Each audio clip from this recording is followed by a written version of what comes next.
तो उन्हें बेटा क्या कहते हैं? केंद्रीय मंत्री। तो इस बात को बेटा हमेशा ध्यान रखना है आपको कि जो सेंट्रल गवर्नमेंट होती है उसमें एक प्राइम मिनिस्टर, प्रेसिडेंट और कुछ सेंट्रल मिनिस्टर्स होते हैं, some other ministers, all of these important persons, ये सारे के सारे जो मुख्य लोग हैं बेटा, मेन लोग हैं, महत्वपूर्ण लोग हैं, live in the capital of India. ये देश की राजधानी में रहते हैं। कहां पर? न्यू दिल्ली में।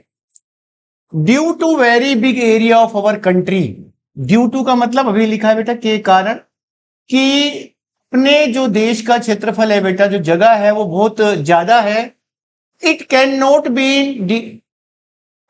Not be governed from A centre.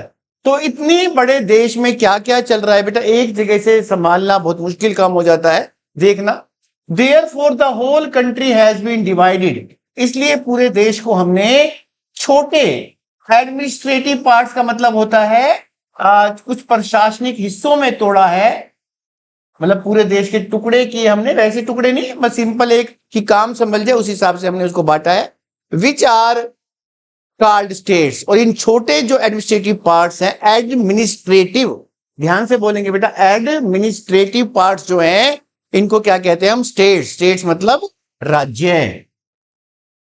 यहां पे है बेटा, थोड़ा सा यहां मिटा देते हैं, लिखेगा साथ, कॉल्ड स्टेट्स कहा जाता है। कॉल्ड का मतलब कहा जाता है इनको। Every state has its own government. अब हर एक स्टेट की अपनी बेटा खुद की सरकार होती है। जैसे पहले हमारे जो अगर हम बात करते हैं बेटा स्टेट की, समझिए थोड़ा सा। जैसे हमारा स्टेट हरियाणा है। क्या है हमारा स्टेट? हरियाणा।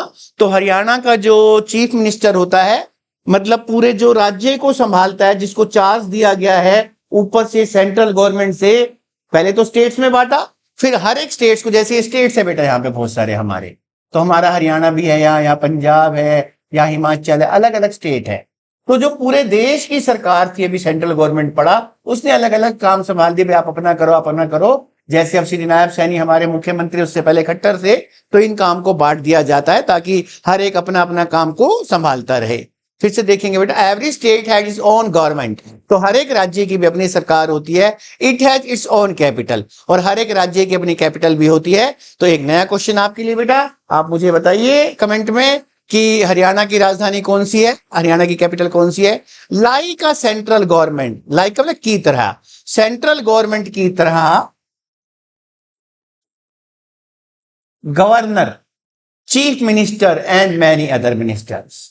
यहां जो प्रेसिडेंट का काम बेटा देश में होता है, देश की सरकार में, वैसा ही काम स्टेट के अंदर किसका होता है? गवर्नर का। मतलब जो प्रेसिडेंट है वो किससे मिलता है बेटा? गवर्नर से। मतलब जो काम पूरे देश की सरकार के लिए प्रेसिडेंट करता है, वही काम गवर्नर करता है एक राज्य की सरकार के लिए। ये समझिएगा। अब जो काम वहां प्राइम मिनिस्टर का होता है, वो यहां चीफ मिनिस्टर का होता है। यहां किसका होता है? चीफ मिनिस्टर का मतलब मुख्यमंत्री का होता है। वहां प्रधानमंत्री है, यहां मुख्यमंत्री है, और बाकी के मिनिस्टर्स होते हैं।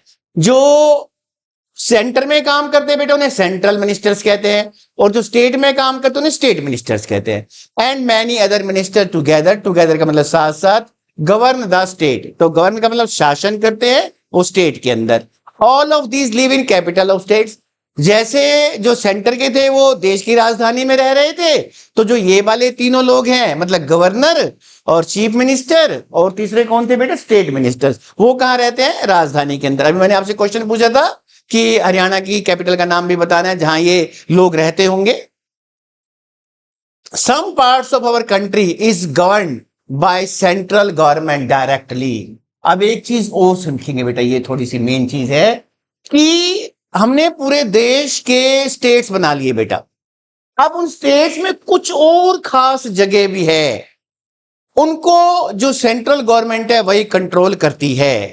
तो उन जगहों को क्या कहते हैं? Union territories. Some parts of our country is governed by central government, कि हमारे देश के कुछ हिस्से हैं जिन्हें सेंट्रल गवर्नमेंट डायरेक्टली का मतलब सीधे तौर पर directly, these parts are called union territories. इनको क्या कहते हैं? केंद्र शासित प्रदेश। केंद्र शासित प्रदेश। केंद्र शासित का मतलब जहां पर केंद्र के द्वारा शासन किया जाता है, जहां पर केंद्र के द्वारा शासन किया जाता है। पढ़ेंगे हम इनको कौन कौन से बेटे। The capital of our country is New Delhi. अब एक क्वेश्चन बनता है यहां से कि हमारे देश की राजधानी कौन सी है, तो बेटा ध्यान रखिए खाली दिल्ली नहीं लिखना कभी भी, new Delhi. It is also called national capital region. इसे राष्ट्रीय राजधानी क्षेत्र भी कहा जाता है बेटा, राष्ट्रीय राजधानी क्षेत्र। करंटली मतलब फिलहाल ये बढ़ते रहते हैं बेटा, पहले कम स्टेट से आजकल ज्यादा हो चुके हैं। There are 29 states and 7 union territories. मतलब 29 तो स्टेट बन गए हमारे देश में, ऐसे टुकड़े जो बताए थे हमने, और ऐसी 7 जगह और है जहां पर जो सेंट्रल गवर्नमेंट है डायरेक्ट कंट्रोल करती है, उसका ही शासन चलता है। तो वो 7 जगह है। मतलब क्वेश्चन आता है बड़े क्लास में भी रहता है बेटा कि इंडिया में कितने स्टेट्स हैं और कितने केंद्र शासित प्रदेश हैं या कितनी यूनियन टेरिटरीज हैं, तो उसका आंसर होगा बेटा कि इंडिया के अंदर 29 स्टेट्स हैं और 7 यूनियन टेरिटरीज है हमारे पास। There are total 36। टोटल कितने हो गए बेटा अगर ध्यान से देखोगे तो 29 और यूनिट्स, इन सबको हमने यूनिट्स मान लिया, टुकड़े हैं, हिस्से हैं इन अवर कंट्री। तो पूरे देश में हमने 36 पार्ट्स कर दिए बेटा। 36 पार्ट्स में अलग अलग सिस्टम हो जाता है बेटा, उनमें से 29 स्टेट्स है और 7 क्या यूनियन टेरिटरीज है बेटा। तो इसको ध्यान रखना आपने। अब देखते हैं हमारे पास, और कोशिश करेंगे बेटा आप इसको समझने की भी। इसको रब कर देते हैं एक बार सारा। अभी आएंगे हमारे पास स्टेट्स के नाम भी आएंगे और यूनियन टेरिटरीज के नाम भी आएंगे बेटा, तो उनको एक बार हम पढ़ेंगे और कोई ना कोई ट्रिक सीखेंगे ताकि वो जल्दी से जल्दी हमें याद हो सके। तो देखते हैं बेटा इसमें से क्या आ रहा है हमारे पास। हाँ, यहाँ 6 स्टेट्स तो देखो यहाँ पे खुल रहे हैं हमारे पास, बाकी दूसरे पेज पे आएंगे। हाँ, अल्फाबेटिकली है बेटा सारे। अल्फाबेटिकली का मतलब जो ए से आते हैं वो ए वाले, फिर उसके बाद अगर बी वाला कोई है तो बी वाला आएगा। तो ए से स्टार्ट होने वाले 3 है बेटा। आंध्र प्रदेश, आंध्र प्रदेश, उसकी कैपिटल भी है हैदराबाद। ये दूसरे नंबर पे अरुणाचल प्रदेश, कैपिटल कौन सी है, ईटानगर। असम दिसपुर, बिहार पटना, छत्तीसगढ़ रायपुर, गोवा पणजी। तो ये हमने 6 स्टेट देखे। ऐसी अभी हमारे पास क्योंकि 29 स्टेट्स है तो नेक्स्ट पेज पर हमें और देखने को मिलेंगे बेटा। ये 7th पे गुजरात आ गया है हमारे पास, 8th पे हरियाणा आ गया है। हरियाणा का देखो आपको जवाब भी मिल जाएगा, यहाँ से चंडीगढ़ आ रहा है हमारे पास। हिमाचल प्रदेश ऊपर है जो शिमला है। तो इस प्रकार से बेटा आपने 29 स्टेट्स को रीड करना है, उनकी कैपिटल पढ़नी है बेटा आपने, और फिर आपको जवाब भी देना है उनका। ठीक है, समझ गए बेटा बच्चों। अब आ जाओ कि यूनियन टेरिटरीज कौन सी है हमारे यहाँ की जो डायरेक्ट सेंट्रल के कंट्रोल में है। Andaman and Nicobar island.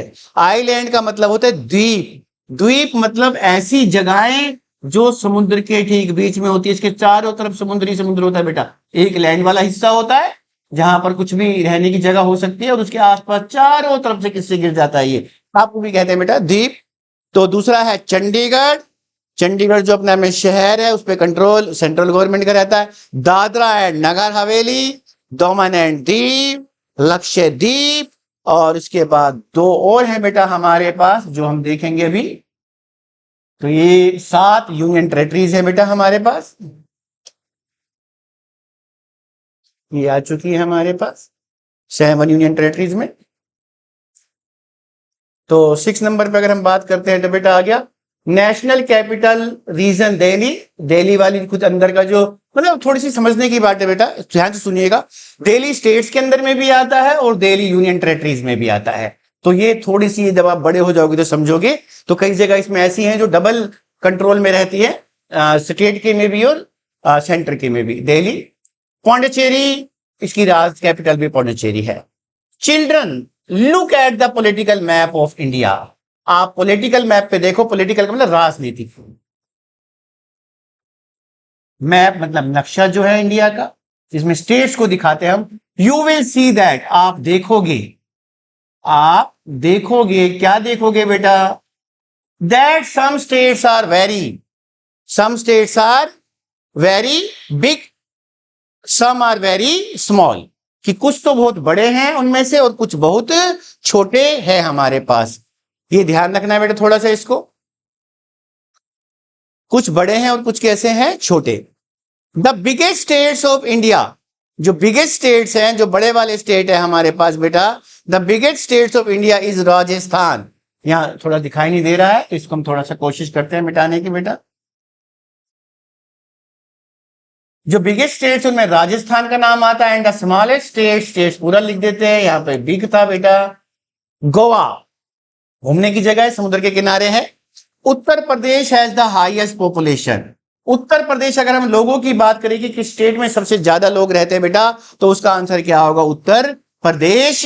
Kerala has the highest literacy, LITERACY, literacy का मतलब साक्षरता, साक्षरता मतलब पढ़े लिखे लोग, कि ऐसा स्टेट जहां सबसे ज्यादा पढ़े लिखे लोग रहते हैं इंडिया के अंदर, वो स्टेट कौन सा है बेटा, केरला।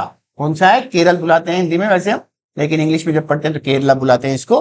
तो ये बेटा हमारे कुछ खास स्टेट्स हैं। सबसे बड़ा स्टेट कौन सा है बेटा, राजस्थान, शाबाश। सेकंड नंबर पे स्मॉलेस्ट कौन सा है, गोवा। और अगर बात करते हैं हम कि किस स्टेट की पॉपुलेशन सबसे ज्यादा है बेटा, तो वो है उत्तर प्रदेश, सबसे ज्यादा लोग रहते हैं। और बात आती है अगर उस स्टेट की कि जहां के लोग सबसे ज्यादा पढ़े लिखे हैं, सबसे ज्यादा पढ़े लिखे वो मतलब जितने भी लोग वहां रहते हैं लगभग सबके सब पढ़े लिखे हैं, तो वो स्टेट कौन सा है हमारे पास। ज्यादा पढ़ने से मतलब नहीं कि कोई ज्यादा इंजीनियर ज्यादा कुछ ऐसी पढ़ाई करी है उन्होंने, यहाँ ज्यादा है मतलब कि ज्यादातर लोग अनपढ़ नहीं है वहां पर, बहुत रेयर मिलेगा आपको। जैसे यहाँ मेवात में देखने को मिलता है बेटा, गांवों के अंदर की बहुत से लोग नहीं पढ़े हैं, स्कूल भी नहीं गए, तो ऐसा नहीं है वहां पर, ज्यादातर लोग शिक्षित है हमारे वहां। तो ये था बेटा आपका चैप्टर। तो समझेंगे इसको, एक ऊपर का टाइप हो रहा है, पैरा थोड़ा सा दे रखा है पहले, ये है हमारे पास है। Some states are located, some states are located, located का मतलब स्थित बेटा, इन कोस्टल रीजन, ये हमने पहले भी पढ़ा था, जो तटीय क्षेत्र है, जो समुद्र के पास के हैं। अभी मैंने एक नाम लिया था बेटा, ध्यान हो तो, गोवा जो सबसे छोटा भी है और समुद्र के पास है, लोग घूमने जाते हैं वहां। Some states are so far from the sea, कुछ तो समुद्र के पास है बेटा और कुछ समुद्र से बहुत दूर। अब हम हरियाणा में है बेटा, हरियाणा में कहीं दूर दूर तक कोई समुद्र नाम की चीज नहीं है, तो हम समुद्र से बहुत दूर है। Some states are located fully, पूरी तरह से, और पार्शली, धूरी तरह से, मतलब पूरे नहीं है वो, in the Himalaya mountain region, जो हिमालय वाला क्षेत्र पहाड़ों के अंदर है। जैसे हम बात करते हैं कि उत्तर प्रदेश उत्तरांचल है, जैसे उत्तरांचल भी स्टेट है बेटा जहां हरिद्वार वगैरह है, तो वो हिस्सा हिमालय के थोड़े से नीचे है, थोड़े से ऊपर जाते पहाड़ चालू हो जाते हैं। और कुछ ऐसे हैं श्रीनगर जैसे, जम्मू कश्मीर, तो वो जो चीजें हैं वो ठीक पूरी तरह से ही हिमालय के अंदर हैं। तो यहां पर यही बात हो रही है कि कुछ स्टेट्स तो पूरी तरह हिमालय के अंदर ही सीधे पहाड़ों में ही है, और कुछ जगह है थोड़ी पहाड़ में थोड़ी बाहर, प्लेन, जो हमने एक बार चैप्टर पढ़ा था। Children we might be related to any state और union territory, we might be related to any state और यूनियन टेरिटरी, हम किसी भी स्टेट या यूनियन टेरिटरी से संबंधित हो सकते हैं। We might be related any religion और लैंग्वेज, हमारी कोई भी भाषा या हमारा कोई भी धर्म हो सकता है। But we have a single national flag, लेकिन हमारा एक राष्ट्रीय ध्वज है अपना बेटा, जिसे तिरंगा बुलाते हैं हम। And a single nation and single national, this unity is our strength, यही एकता हमारी ताकत है। We should always remember that India, और हमें ऐसे ही याद रखना चाहिए that India is our motherland, कि भारत हमारी मातृभूमि है। वी आर इंडियंस, और हम भारतीय हैं। तो ये खास बात है बेटा, इन चीजों को याद करें जो क्वेश्चन दिए हैं। छुट्टियों में पढ़े भी खेले भी बेटा, सारे काम करे। ओके।